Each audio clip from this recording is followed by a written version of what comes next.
কিনে সেই রাষ্ট্রের সকল নাগরিকদেরকে গোলামে পরিণত করে। প্রকৃত স্বাধীনতা হলো আল্লাহর গোলামি। মানুষ যদি তার স্রষ্টার গোলামি না করে তাহলে মূলত প্রকৃত পক্ষে পরাধীন হয়, তাহলে তাকে অন্য কিছু গোলামি করে। মানুষকে আল্লাহ স্বাধীন সত্তা দিয়ে তৈরি করেছেন। স্বাধীনতা হলো মানুষ আল্লাহর পক্ষ থেকে একটা কলম নেওয়া, সেটা যারা আল্লাহর সার্বভৌমত্বে বিশ্বাসী, আল্লাহর একত্ববাদে বিশ্বাসী, আল্লাহর বিধান যারা মানে, আল্লাহর নিরঙ্কুশ আনুগত্য যারা করে, আসলে তারাই হলো প্রকৃত স্বাধীন। মানুষ একটা সময় ছিল মানুষ বেচা কেনা হতো, দুই শ্রেণীর মানুষ ছিল।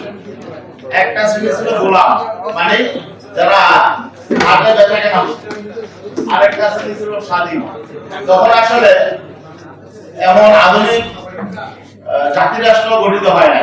মধ্যযুগ সেই সময়ে মানুষের দুইটা শ্রেণী ছিল, একটা ছিল স্বাধীন মানুষ, আরেকটা ছিল গোলাম। গোলাম বংশগতভাবে হতো, তবে এখন একটা আধুনিক পদ্ধতি আছে। বিশ্বের সাম্রাজ্যবাদী শক্তিগুলো তারা শাসক কেনে, রাষ্ট্র শক্তিকে কিনে। যারা রাষ্ট্র শাসন করে তাদেরকে কিনে সেই রাষ্ট্রের সকল নাগরিকদেরকে গোলামে পরিণত করে। এখন আধুনিক এই বর্তমান বিশ্বে এই বিষয়টা আছে। হয়তো ইন্ডিভিজুয়ালি মানুষ বিক্রি হয় না, সেভাবে গোলাম হয় না, কিন্তু রাষ্ট্র শক্তিকে কিনে, রাষ্ট্রের নিয়ন্ত্রককে কিনে, রাষ্ট্রপ্রধানকে কিনে সেই রাষ্ট্রের সকল নাগরিকদেরকে গোলামে পরিণত করা।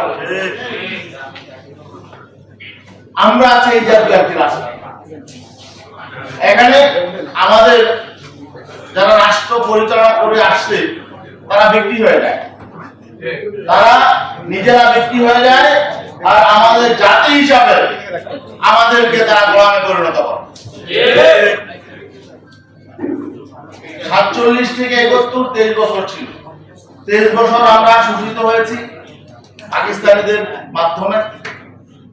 তারপরে 71 থেকে 2024 পর্যন্ত আমরা আসলে সেই অর্থে স্বাধীন ছিলাম না।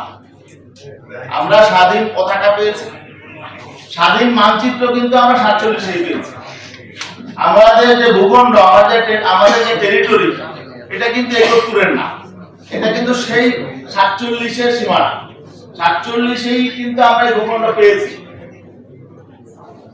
এই 71 থেকে এই পর্যন্ত যারাই আসলে আমাদের রাষ্ট্রকে, শুধু 71 থেকে নয়, 47 থেকে এ পর্যন্ত আমাদের যারাই রাষ্ট্র পরিচালনা করেছে, তারা আসলে সবাই ছিল ঔপনিবেশিক চিন্তা এবং শিক্ষায় পুরো দুস্তুর, তারা সেকুলার। 47-এর পরে পাকিস্তানি শাসক গোষ্ঠীর যে চরিত্র ছিল, 71-এর পরে বাংলাদেশের যত শাসক গোষ্ঠী এসেছে সকলের চরিত্রই অভিন্ন ছিল।